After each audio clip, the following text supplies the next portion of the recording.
The Truth Commission was established during this year's legislative session to investigate Epstein's activities and ties in New Mexico. Democratic Representative Andrea Romero is one of the members of the commission and says she's confident about what they'll accomplish. Imagine being 16 years old. You were working a minimum wage job at a fancy resort just trying to help your family get by.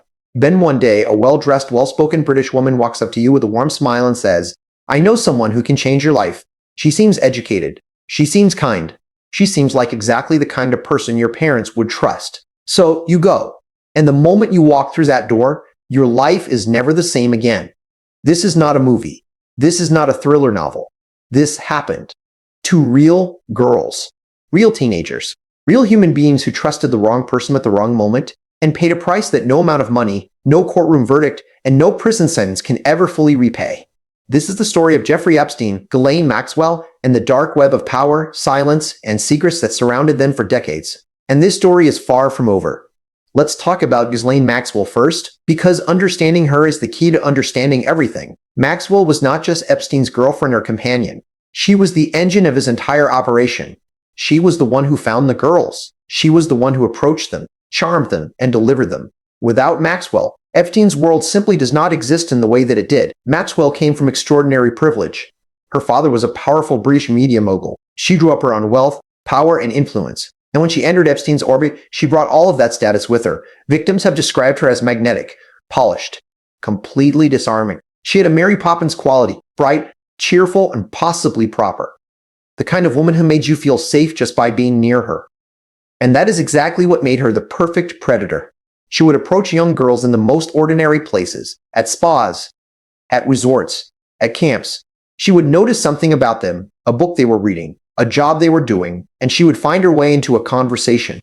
Within minutes, she would be offering them an opportunity, a chance to earn real money, a chance to travel, a chance to meet important, powerful, generous people who could open doors for them. She made it all sound so legitimate, so exciting, so safe. One victim described standing at a spa when Maxwell walked over and noticed she was reading a book about massage therapy. Maxwell immediately said she knew someone, a wealthy older gentleman who loved massages, who would pay $200 per session, and who could even help get her properly trained. No alarm bells, no red flags. Just a charming British lady with a lovely accent making what seemed like a genuinely kind offer. Another victim remembered Maxwell approaching her with the simplest question imaginable. "Do you need to make extra money?"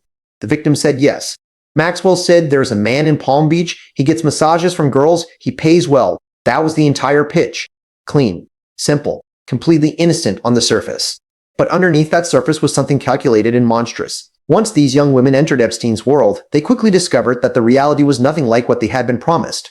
What began as massage sessions would shift, suddenly, violently, into something else entirely. Maxwell was often in the room, participating, directing, normalizing, making these girls feel like what was happening was somehow acceptable. Semi-expected. One victim recalled every terrifying detail. The way Maxwell grabbed one foot and told her to grab the other. The way Maxwell kept saying to always keep one hand on the body. And then the moment everything changed, when Epstein turned over and the instructions shifted into something no teenager should ever experience. This girl remembered the underwear she was wearing. Little girl underwear with small hearts printed on them. She remembered Maxwell and Epstein laughing at that. Because the younger the victim looked, the better it was for them. Afterward, she was paid $200. The butler drove her home, and Maxwell and Epstein acted completely normal, as if nothing out of the ordinary had just happened at all. That normalization was deliberate. Victims have said that Epstein and Maxwell worked together to make the abuse seem routine. They validated it. They rewarded it. They made these young girls feel like they were the ones who were confused, not the ones being exploited. But what made Epstein's operation truly terrifying was not just what happened inside those rooms, it was what happened after. Files released by the Department of Justice revealed something that sent shockwaves to the public. Epstein and Maxwell were tracking their victims for years, sometimes decades after the abuse ended. They would call them on the phone to intimidate them. They would show up in their lives unexpectedly. They would make sure these women never truly escaped. Cars would try to run victims off the road. Multiple cars. Not once. Repeatedly. Anonymous calls in the dead of night. The message was always the same. Stay quiet. Stay scared. Stay silent. This is not a chapter of their story. This was the entire ongoing story for these women. The abuse did not end when they left Epstein's house. It followed them everywhere they went for the rest of their lives. The most prominent voice to ever speak out against Epstein was Virginia Giuffre. Virginia was just 16 years old when Maxwell recruited her from her job as a locker room attendant at Mar-a-Lago, the famous resort connected to former President Donald Trump. From that moment forward, Virginia's life became a battle, not just to survive what happened to her, but to make the world believe her. And the world eventually did. Virginia alleged that Maxwell forced her to be intimate with some of the most powerful men on the planet. One of those men was Prince Andrew, the Duke of York, son of the late Queen Elizabeth II, brother of King Charles. Virginia said the encounters happened in London, in New York, and on Epstein's private island. She was 17 years old during these alleged encounters. Prince Andrew denied everything, publicly, repeatedly, with extraordinary confidence. But in 2022, he settled Virginia's civil lawsuit for an undisclosed sum of money without admitting a single thing. And just recently, he was arrested in connection to the Epstein case. The man who once sat down for a television interview and said he had no memory of ever meeting Virginia Giuffre was now facing the consequences of a story he could not outrun forever. Ghislaine Maxwell was arrested by the FBI in July 2020. She had spent months hiding, moving quietly across America, keeping an extremely low profile after Epstein's death in his jail cell in August 2019. When agents finally found her at a property in New Hampshire, she was charged with recruiting and grooming minors for Epstein, and with directly participating in the abuse herself. After a lengthy and highly watched trial, Maxwell was sentenced to 20 years in federal prison. But here's the thing that keeps everyone up at night. Even from behind bars, Maxwell has not talked. She has not named a single co-conspirator. She has not offered up a single powerful name in exchange for any deal. And Maxwell herself has claimed that Epstein did not die by suicide. She believes he was murdered.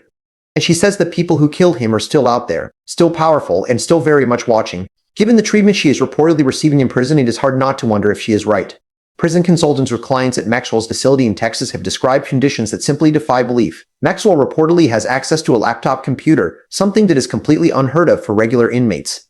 She showers alone. She watches television alone in areas reserved for prison staff. Meals are delivered directly to her cell. She drinks bottled water while every other inmate drinks tap water.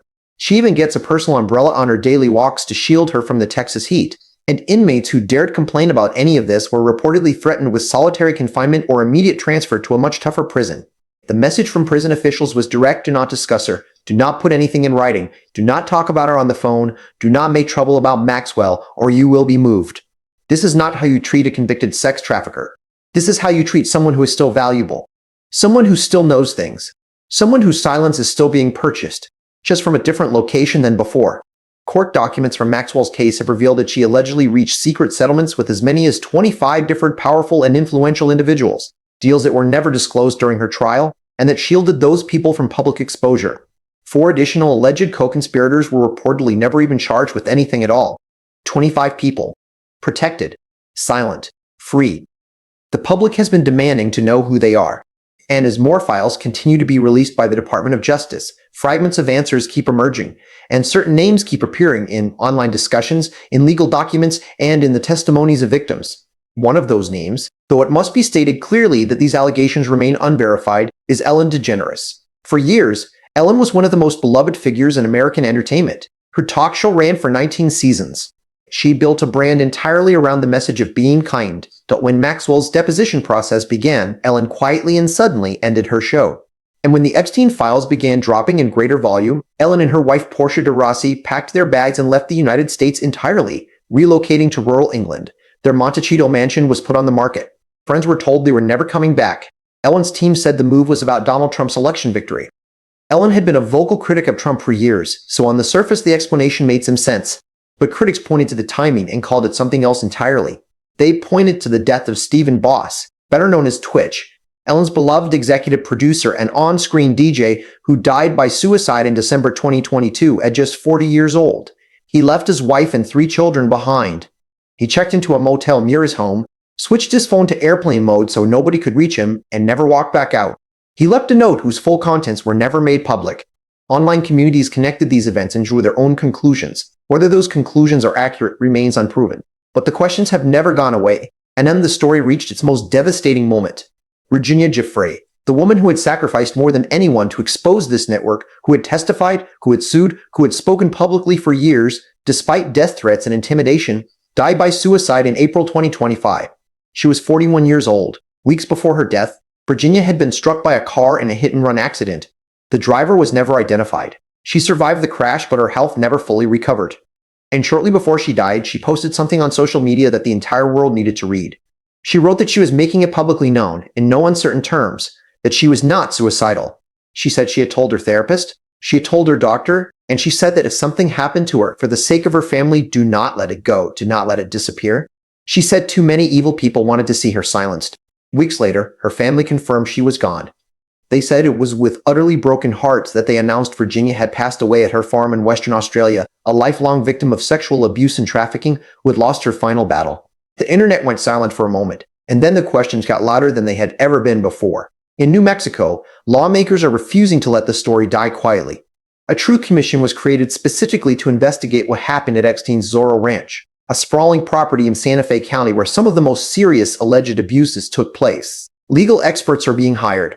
Thousands of documents are being reviewed. The commission has promised findings before the end of the year. A diary recovered from one of Epstein's victims painted a picture so disturbing it is difficult to process. The diary described how Epstein and Maxwell targeted a young teenage girl at a celebrity-funded camp. They gave her scholarships, they mentored her, they bought her gifts, they helped her modeling career. Her own mother trusted Epstein so completely that she called him their family's godfather. And by the time this girl understood what was actually happening to her inside those rooms, with the other girls standing around, some crying, some trying to comfort each other, it was already far too late. Here's what we know for certain. Epstein is dead. Maxwell is in prison. Virginia Giuffre is gone. And somewhere out there, 25 names are still protected by silence and sealed documents and secret money. The powerful always bet on one thing, that the public will eventually get tired, that the news cycle will move on, that people will forget. They are betting that silence is stronger than truth. But the files keep coming. The testimonies keep emerging. The questions keep growing louder. And the people who thought they had buried this story are discovering that some things simply refuse to stay buried. This story is not finished. Not even close. And when it finally breaks completely open, the names that come out are going to change everything. Stay watching. Stay asking questions. Because the truth does not disappear. It just waits.